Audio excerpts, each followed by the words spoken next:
we are back, and now we are joined by Cyxone and CEO Tara Heitner. Welcome, Tara, and please go ahead with the presentation.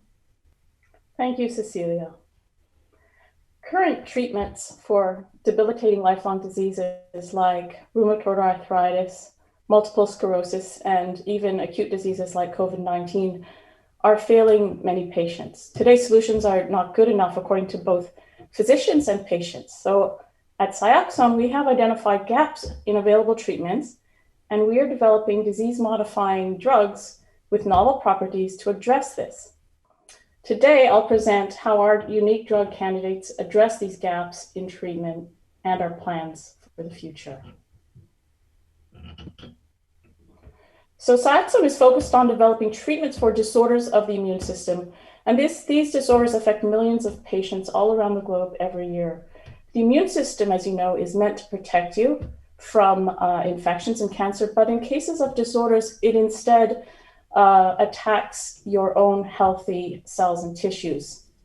So the immune system out of control is the focus for Cyxone, and we aim to deliver therapies that make a meaningful difference for patients by offering, of course, delivering efficacy, but also safety and tolerability so that patients want to take their drugs.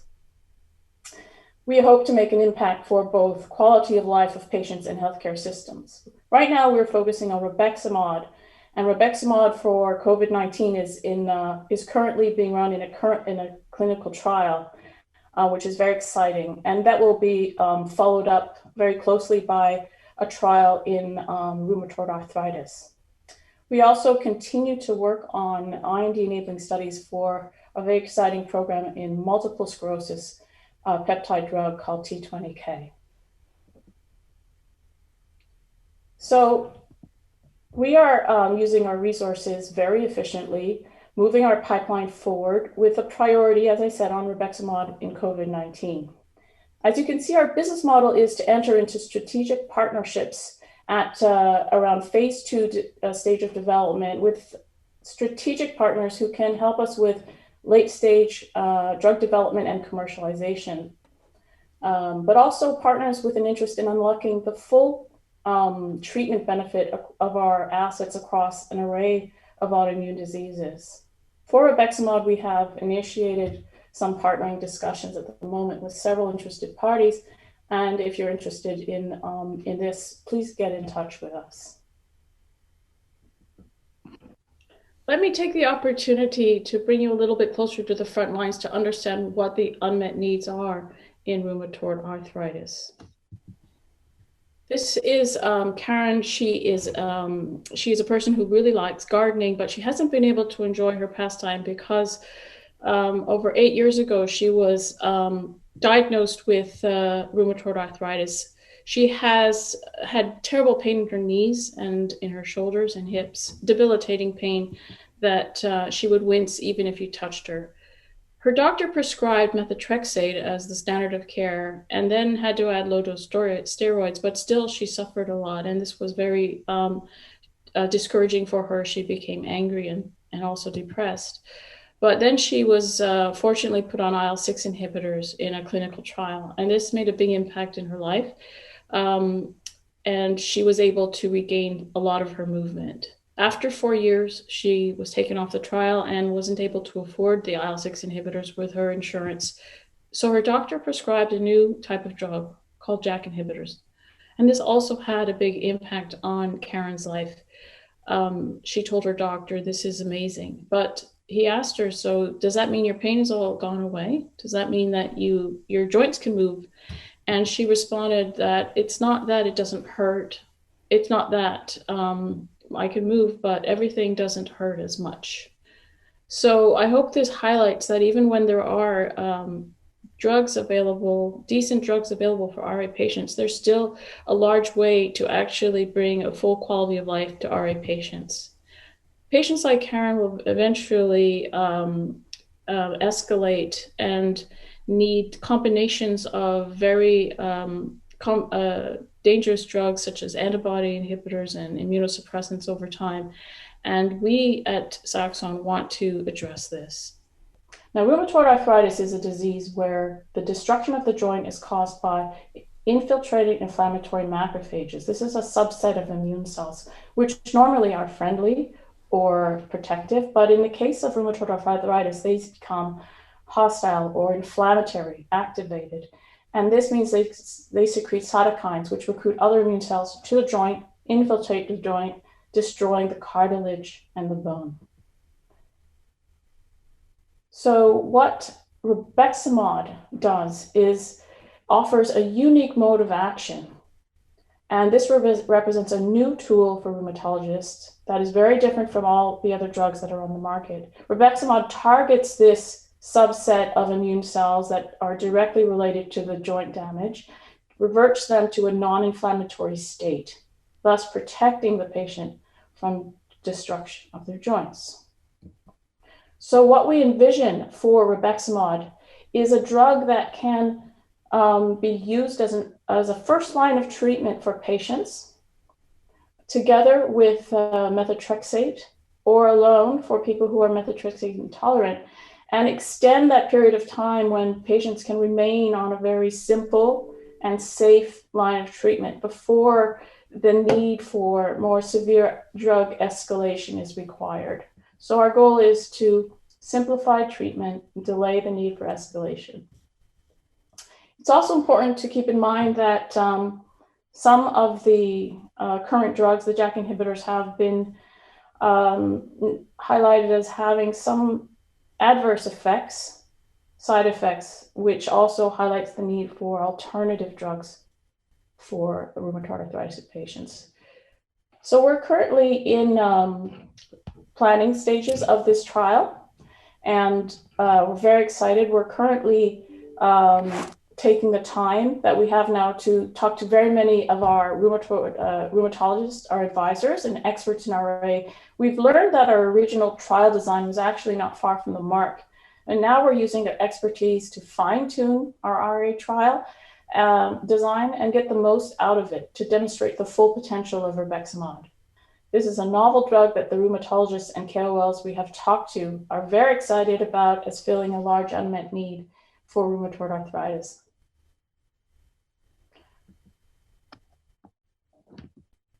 Oh, and I just wanted to state that we plan on starting this trial at the end of 2021 if everything goes well and if we have control over the pandemic at that time. But if we now look at what we have achieved in Rabeximod so far, in 2020, we filed 5 new patents giving patent protection all the way out to 2041 and potentially beyond. We have registered an IND with the FDA. We have a stockpile of GMP quality compound ready for future clinical studies. The capsules are ready for phase 2 trials, both for the COVID-19 trial and the RA trial. And a 6-month tox study is completed successfully, allowing us to run longer trials to see the full benefit of Rabeximod. And so all these investments have already been made, and we can capitalize on that going forward. We also initiated the COVID-19 trial on time in December. So just as a reminder, a recap, this is an oral drug which has a unique mode of action, and we have shown efficacy in animal models and in patient phase 2A studies. And we also have shown a very favorable safety profile compared to standard of care like and JAK inhibitors.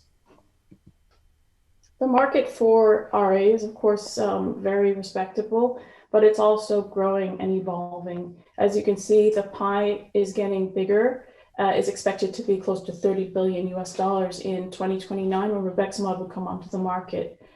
Now, what we envision for Rabeximod is that it would capture its own part of the market, its own piece of pie. It's a new mode of action that will probably capture some of the market for TNF alphas, as we will be able to hopefully delay the period when you would need to take more harsh biologicals. And it would probably also capture some of the biosimilar market. If we go to COVID-19, I think here the unmet need for new therapies is undeniable. We desperately need to deliver new therapies for doctors to be able to lose that sense of impotence in treating patients. There's millions of patients that have succumbed to COVID-19, and each patient, you have to remember, is somebody's mother, somebody's child, somebody's grandparent. And right now we're just gaining control of vaccines, but we need to be vigilant and also develop therapies for the future. The early need for COVID-19 therapies have been highlighted in the news. Furthermore, the role of infiltrating macrophages has also been highlighted as being essential to the pathology in COVID-19. And Dr. Anthony Fauci, who is a chief infectious disease expert from the United States, has also written in Nature paper that outpatient treatments for COVID-19 coupled with effective vaccines will be both required to have to bring an end to this pandemic.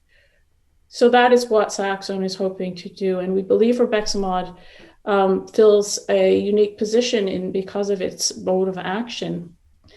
What happens in COVID-19 is the virus infects the lung and macrophages become activated. And this is normally what you want to happen to clear the virus. But in the case of COVID-19 patients, these immune cells become overactivated, releasing cytokines, which cause a cytokine storm in the lung, which can lead to acute respiratory distress, bacterial infection, and sepsis. If untreated, this leads to organ failure, and this eventually can lead to death. Rabeximod targets this key immune cell causing the cytokine storm in the lung. And by addressing this immune cell can suppress the cytokine storm, reverting the macrophage from an inflammatory to a non-inflammatory state, improving the oxygen in the lung, and preventing patients from progressing from a moderate to a severe or acute stage. So we are currently in a middle of a study. It's very exciting, where we are recruiting 300 moderate patients. And this trial expands the potential use of Rabeximod from chronic treatments in autoimmune disease, such as RA, to COVID-19 or other virally induced lung disorders. Here we expect, if everything goes well, to have the study readout, a top-line study readout in Q3 of 2021. If this is positive, we would have the opportunity for emergency use authorization, as well as a possibility to run future trials in COVID-19 or other virally induced lung disorders. One of the questions we get is why develop a drug for COVID-19 with vaccines, of course, but also because there's a lot of competition. And I just wanted to highlight that we are addressing a different market than most of the drugs being developed for COVID-19. There is, of course, a lot of competition if you look at the severe patients, and that's where most of the drugs are being developed for. But our strategy is to target a group with an unmet need, the moderate cases, and this will prevent moderate patients from becoming more severe, becoming more acute, and reducing the burden on hospital systems. As you can see, there are some other drugs which are being developed for moderate patients, but recently some have been discontinued due to side effects or lack of efficacy. Furthermore, our mode of action is very different from the drugs being developed for severe patients, which are mostly IL-6 inhibitor mimics, TNF-alpha inhibitor mimics, and antivirals. Finally, for multiple sclerosis, I want to give a brief update. Now, multiple sclerosis is a demyelinating autoimmune disease where the immune system inappropriately attacks the brain and the spinal cord. And because this happens, you get a discontinuity in the signaling across the neuron. These immune cells also release cytokines which recruit immune cells and cause dysfunction in the brain and communication to the limbs. And this results in varied symptoms such as tingling in the extremities, cognitive disorders, dizziness, and so on. It affects over 2.5 million patients globally, where most are cases of remitting multiple sclerosis. And it hits patients in the prime of their life when they're supposed to be starting families and careers. All of a sudden, they will not be able to see in one eye, have debilitating pain, stop being able to see colors or to smell, or maybe just fall constantly. Current therapies are available, but they have some safety issues, and because of these safety issues, require a lot of monitoring and tests. So what we want to do is develop a drug that is simpler to take and addresses the progression of the disease. T20K is a novel peptide drug which acts to halt disease progression at an early stage.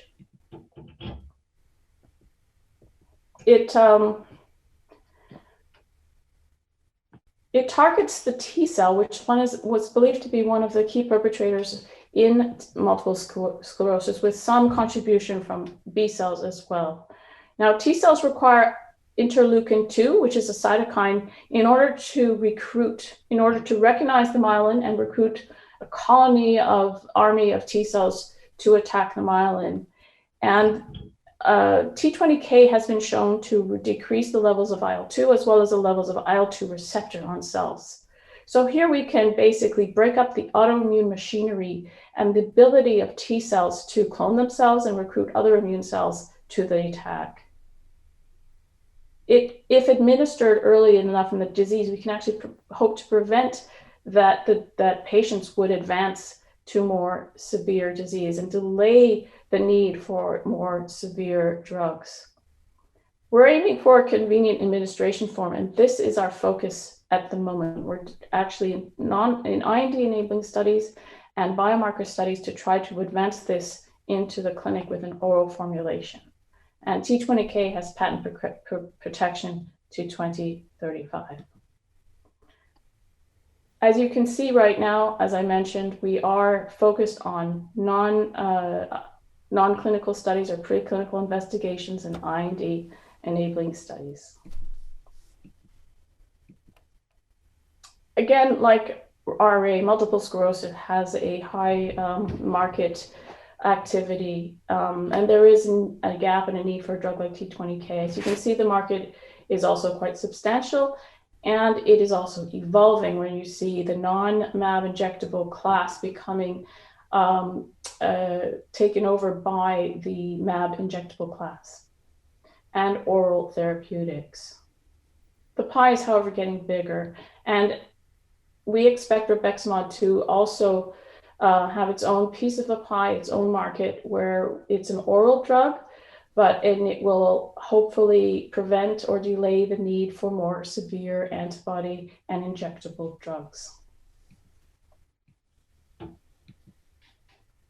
Now, finally, I want to say we're able to achieve all this because of a very experienced and professional team. We're a small team, but we have a dedicated board of directors that's also highly involved and a world-class scientific advisory board. So if you look at our experience as a team, we have over 100 years of experience in pharma and biotech collectively, over 160 years in R&D, 23 years of experience on the public exchanges, over 50 years in clinical development combined.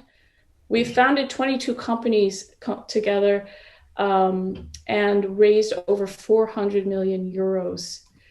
Finally, we have made 15 preclinical deals altogether and 10 clinical stage deals. So I hope you feel comfortable that we are able to deliver successfully on our goals. I'd just like to say thank you and appreciate the time. Happy to take questions. Like you said, you've started the phase 2 trial with Rabeximod in Poland. Can you tell us a little bit about how that's progressing?